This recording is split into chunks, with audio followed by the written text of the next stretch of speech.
우리가 더글로리 2 보게 되면은 사실 문동은을 드라이빙하는 강력한 감정 중에 하나가 수치심이죠. 어렸을 때 받았던 그 상처 자체가 커서까지 굉장히 강력한 수치심의 감정으로 운동을 지배하죠. 내가 그래도 좋은 행동하려고 그러고 주변 사람들도 케어하고 이런 좋은 사람들은 늘 수치심을 많이 느끼고요. 정말 이 후한무치란 말 하죠. 정말 나쁜 놈들, 저런 놈들은 부끄러움이란 감정이 없나? 라고 생각을 할 만한 사람들은 오히려 수치심이 없어요. 브레네 브라운이라고 평생을 수치심 연구를 했던 강연자도 수치심 회복 탄력성이라는 걸 길러야 된다고 이야기를 해요. 여기에 4가지 스텝을 추천하고 있습니다.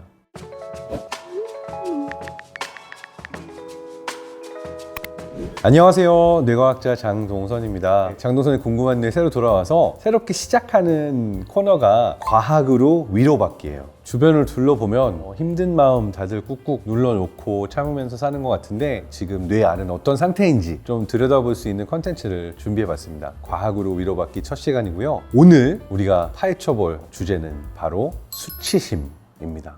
영어로는 shame이라고 그러고요. 어원은 벌거벗다, 나체가 되다. 그것이 너무너무 부끄러우니까 숨기려는 어떤 감정, 이러한 것들을 우리는 수치심이라고 이야기를 합니다. 수치심 안에는 어떠한 것들도 포함이 되냐면 내가 잘못이야, 내가 모자라, 내가 남에게 표현하지 못하는 분노나 억울함이나 화나 이 모든 감정들을 다 나 자신에게 향하는 감정이 바로 수치심입니다. 사실 수치심이라는 감정의 정반대에 있는 것이 용기라는 어원이라는 거 알고 계셨나요? 평생 동안 수치심을 연구해온 브레네 브라운이라는 학자가 이 이야기를 테드 강연에서 해서 유명해지기도 했는데요. 우리가 영어로 courage라고 이야기할 때 용기잖아요. 그 어원은 라틴어로 cor, 심장이 어원이에요. 근데 courage는 뭘 의미하느냐? 내 심장을 그대로 보여준다. 그러니까 진짜 솔직하게 내 이야기를 한다 라는 것이 용기의 어원이래요. 그러니까 세상에서 가장 용기 있는 행동은 내 자신을 있는 그대로 솔직하게 보여줄 수 있는 것이 용기. 그래서 우리가 살면서 하고 싶은 걸 못하는 이유, 무슨 한마디 말도 못하는 이유, 이 모든 것의 뒤에는 수치심이라는 감정이 굉장히 강력하게 존재하고 있어요. 그러니까 수치심이라는 감정이 생기게 된 건 인류 진화의 역사를 보면 자연스러운 것이 있어요. 인간이 살아남는 데 있어서 가장 중요한 것이 다른 존재로부터 인정받고 이 사회에서 함께하는 거였고, 그리고 내가 어떤 집단으로부터 퇴출당할 때 겪게 되는 정말 생존의 위기가 너무 어마어마하기 때문에 단절에 대한 불안이라고도 이야기를 할 수가 있는데요.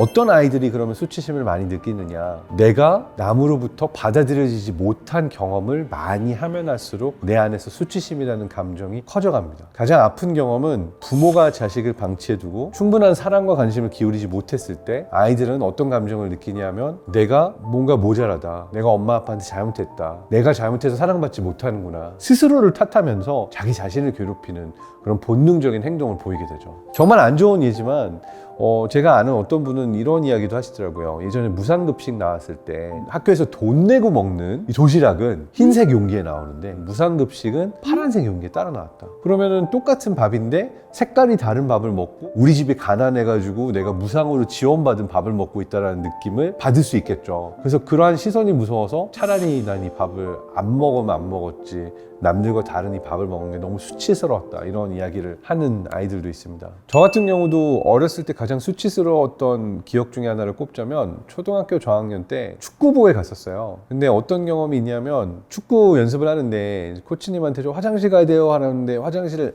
안 보내준 거예요. 축구부 연습을 하다가 결국 애들 앞에서 바지에 똥을 싸고 맙니다. 그 기억이 굉장히 수치스럽습니다. 거기서 끝나는 게 아니라 축구부 활동도 계속 못하게 되고 반 애들하고도 좀 멀어진 그런 경험이 되면서 결국은 전학을 가는 걸로 끝났어요. 생각해보면 왜 그렇게 수치스러웠을까요? 결국은 딴 사람들이 손가락질 할까봐, 그리고 그러한 이야기가 남아서 나의 일부가 될까봐 두려웠던 것들이 있는 거죠. 그래서 수치심이라고 하는 감정이 어렸을 때 작은 걸 겪었던 것이 생각보다 성인이 돼서까지 오래 남는 경우가 많아요. 이게 좀 무섭습니다. 왜냐하면 어떤 걸 여러분이 기억하셔야 되냐면은 이 수치심이라는 감정이 다른 사람으로부터 내가 이용당하는데 아주 취약한 부분입니다. 그러니까 수치심의 기억과 감정이 큰 사람은요, 협박에 취약합니다. 그러니까 누군가가 너 이러면은 너 다른 사람들이 뭐라고 생각할 거야 라고 하는 것에 대해서 너무 민감해서 남들이 어떻게 볼까라고 하는 시선이 두려워서 끌려가게 되고 협박을 당하기도 쉽고 가스라이팅을 당하기도 아주 아주 쉽습니다. 우리가 더 글로리 2 보게 되면은 사실 문동은을 드라이빙하는 강력한 감정 중에 하나가 수치심이죠. 그래서 어렸을 때도 남들이 어떻게 볼까봐 그 부끄러운 감정이 너무 크고, 그리고 어렸을 때 받았던 그 상처 자체가 커서까지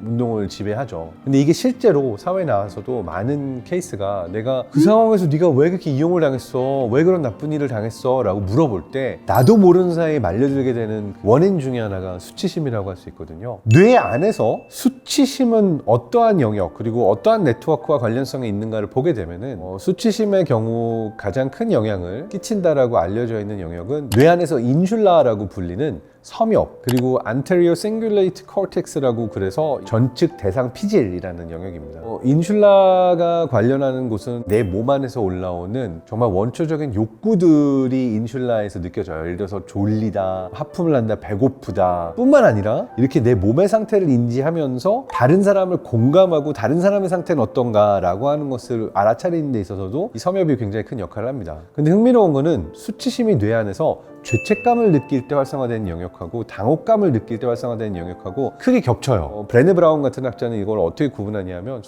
내가 잘못했어, 어떡해. 죄책감은 행위에 대해서 느끼는 거라면 수치심은 보다 강력하게 나라는 존재가 그 행위를 했으니까 난 용서받을 수 없고 내 스스로의 존재에 대한 부정으로까지 이어지는 감정이 수치심이다라고 얘기를 할 수 있죠. 이 수치심을 느끼게 만드는 부분은 사회적이고 시스템적이고 정치적이고 종교적인 부분에서 많이 이용하는 도구기도 합니다. 남들이 뭐라고 생각하겠니? 요 한마디 말로 부모는 자식을 굉장히 많이 통제하고요. 회사 안에서도 이거 새로운 거 한번 해봅시다 얘기하고 싶은데 남들의 눈이 무서워서 말을 못하고, 그럼 이것은 결국 어떻게 되냐, 혁신과 새로운 창의성 이러한 것들을 저해하는 도구가 되기도 해요. 반면에 권력을 가지고 있거나 어떤 목적성을 가지고 있는 집단에 있어서는 대중을 우매한 상태로 새로운 이야기 하지 않고 기존 시스템을 깨지 않고 가는 통제하기 좋은 도구가 되는 거죠. 이 이야기는 프랑스의 철학자 미셸 푸코가 많이 이야기하고 있어요. 그래서 권력과 성이라는 것이 항상 함께 가는 이유 중에 하나를, 이게 사회가 통제와 감시의 도구로 수치심을 이용하고 있고 성이라는 것을 이용하고 있고, 그래서 너무나 당연하게 내가 누군가에게 성적 욕구와 뭐 어떤 사랑과 욕망을 느낄 수 있는 거를 너는 죄인이야, 그런 거를 느끼면 안 돼 라고 많은 종교들은 너무나 자연스러운 나의 감정 자체를 수치심의 대상으로 만들어 버리기도 했죠. 내가 가지고 있는 수치심은 사람들로부터 받아들여주고 싶다는 욕구이기 때문에 자연스러운 것인데, 사회와 시스템과 종교와 권력은 나라는 존재를 통제하고 감시하는 데 이용하기도 한다. 이것을 우리가 알아야 할 필요도 있습니다.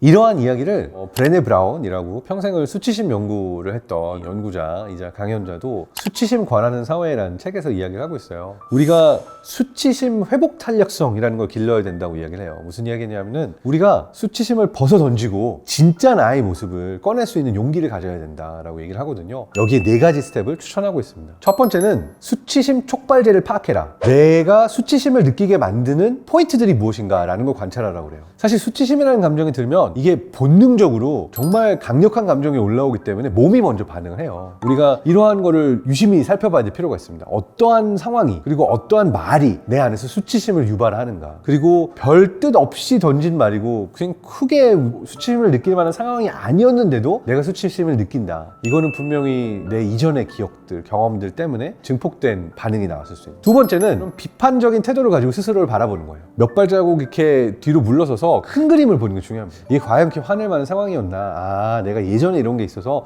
이렇게 반응을 했구나. 좀 내려놓고 보게 되면은 이 수치심이라는 감정 때문에 바로 몸의 반응이 일어나고 감정이 올라오는 게 아니라 조금 비판적으로, 합리적으로 스스로를 바라볼 수 있게 되죠. 세 번째가 좀 어려운 건데요. 손을 내미는 행위가 되게 중요해요. 괜찮아, 그럴 수 있어. 아유, 뭐 별거 아니야. 뭐 다 그런 건데 그런 거 가지고 그래. 야, 나는 이랬어 라고 손 내밀어주기. 그리고 이 손 내밀어주기를 사실은 다른 사람에게만 할 게 아니라 나 자신에게부터 손을 내밀어야 될 상황들이 되게 많습니다. 사실 저 그렇게 안 보이지만 집에 가면 이불킥 엄청 하는 스타일이에요. 잘못하면 내가 그 말 왜 했지? 내가 내 유튜브에서 왜 그런 얘기까지 했지? 막 이런 이불킥, 그쵸? 근데 그때 그냥 손 내밀어주기. 그리고 다른 사람이 그런 걸 느낄 수 있다 싶으면은 내가 먼저 다가가주기. 네 번째도 가장 중요한데요. 말을 해야 돼요. 어렸을 때 똥 싼 얘기, 창피했던 얘기, 그 말을 하는 게 굉장히 치유가 되는 게 내가 어떤 포인트가 나를 수치스럽게 했는가, 나의 수치심의 포인트가 무엇이었는가, 이걸 내가 이야기할 수 있는 단계까지 가게 돼서 솔직하게 누군가한테 이야기를 했다. 그러면 치유가 됩니다. 그래서 수치심을 내가 벗어 던지고 진짜 나를 찾을 수 있는 4단계는 어떤 것이 나를 수치스럽게 하는가 관찰하고, 그 다음에 여기에서 조금 한 걸음 물러서서 비판적인 태도로 바라보고, 세 번째 손을 내밀어주고, 네 번째 이러한 경험을, 이런 감정을 표현할 수 있어야 된다. 이 네 가지를 브레네 브라운은 추천하고 있습니다. 그래서 뇌 안에서 가장 큰 또 스트레스를 주는 것이 수치심이라는 감정이기 때문에 벗어 던지고 진짜 내 모습으로 살자. 그것이 오늘 과학으로 위로받기 첫 번째 시간에서 다뤄본 수치심의